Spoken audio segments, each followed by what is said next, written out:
Let's all gather around and laugh at Manchester United.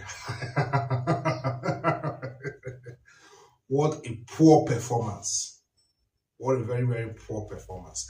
I just have pity on the Manchester United fans that said last 2 weeks or thereabout that he will not shave his hair till Manchester United win 5 straight matches. I believe the barber must have collapsed right now. And to come to think of it, Grimsby Town rested their top scorer, but yet Manchester United could not make headway with this.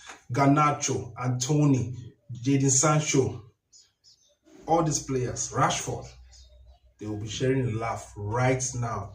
I thought they were the problem, right? You see now that the tactics of Ruben Amorim is not taking shape at Manchester United, and it is terrible they are yet to adapt. Ruben Amorim is not the only person that is to be blamed in this poor performance of Manchester United. But as a coach, you have to be able to be flexible. You have to be able to change tactics depending on the game. If you even check the starting 11, about 6 of the players were key starters. So it's not as if they changed the whole team like other people do, like Brighton did. But still, they could not perform at high speed, which is very, very, very terrible. I really don't know how they're going to come off this because it's a very big embarrassment. Grimsby Town, a Division, a League 2 team, beating the Manchester United, the Red Devils. It is quite appalling. Last 5 managers Manchester United hired, Ruben Amorim has been the worst of them all.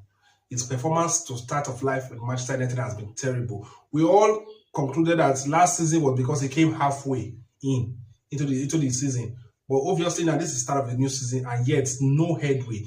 You are sticking with a formation that is not working for a team that is not known for defense. There are a team that is not known for defense. You are sticking to it. It is wrong. The combined starting 11 of Manchester United cost 320 million.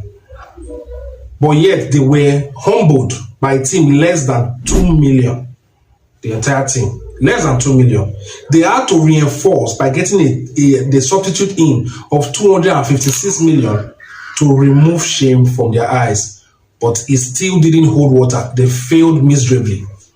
Where do Manchester United go from this point? Players will definitely get tired and want to call it quits at this stage.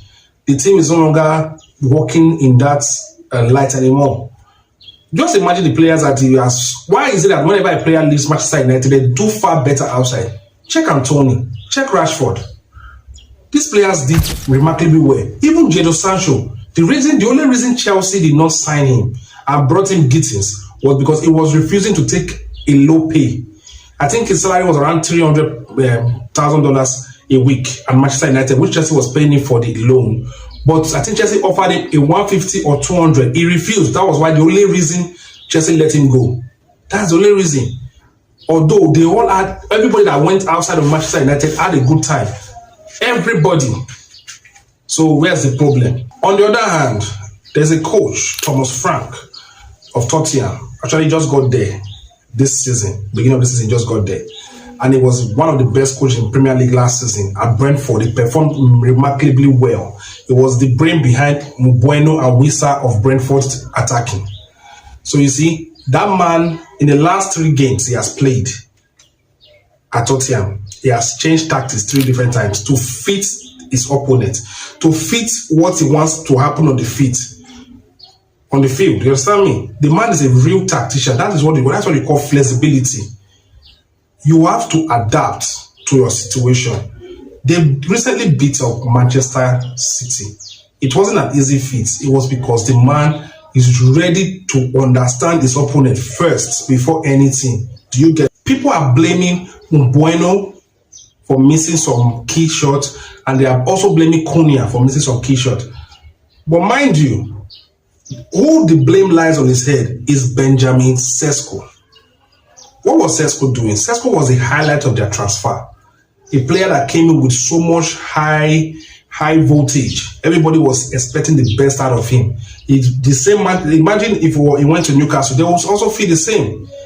That means it's overhyped. Sesko had to score his first goal through a penalty, which is very, very terrible. Actually, it's terrible. It's the attacking line performance this start of this season is not really making sense at all. Matthias Cunha was one of the best players last season at Wolves. He actually was one of the key factor Wolverhampton remained in Premier League last season because of his contribution and all. So to see that guy now being make a mockery of, it's actually annoying. And also, if you check well, Umbueno was one of the best attacking player last season also at Brentford. Him not performing here is not his fault. These people are being played out of position. They are not blended well, and that is the issue that's just going on. Manchester United needs a wake-up call. I don't think Ruben Amorim is the problem, just the problem, but I believe a wake-up call is needed right now to rejuvenate the team, to give the fans a sense of belonging. Because if he continues down this order, it's going to be terrible. I kid you not.